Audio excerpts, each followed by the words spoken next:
From Michael, dear Andrew, I heard Ben say that one of the issues Judaism has with Jesus as the Messiah, as the God coming to earth as a man, is unprecedented, that this is something completely out of step with the Old Testament. How does Christianity justify this? Is there any plausibility to the claim that because Jesus is the second Adam, the Old Testament does in fact have a similar occurrence?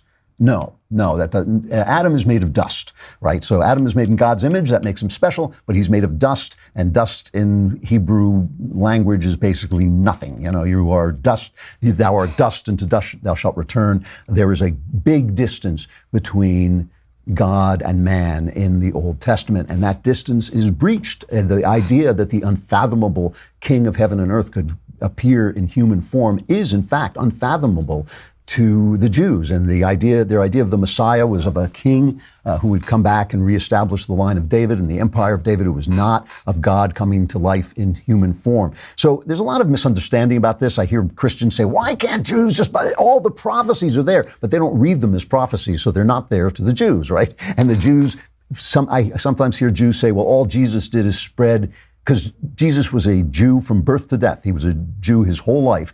I sometimes hear Jews say, well, all he did was really spread Jewish ethics to all people, but that's not true either. Jesus says at one point, we are now friends because you now understand what I'm doing. That is a change in our, not just in ethics, it's a change in our relationship with God. It means that we have a closer, companionable, brother-to-brother relationship with God that we did not have before, that is not in the Old Testament. There's a lot of cool stuff in the Old Testament about Abraham, like negotiating with God, but there's not that close-up, skin-to-skin, brother-to-brother relationship with God that I think really only becomes a fact of life after Christ is on earth. So there are differences between the Jews and the Christians. And, instead of yelling at each other, we understand the differences.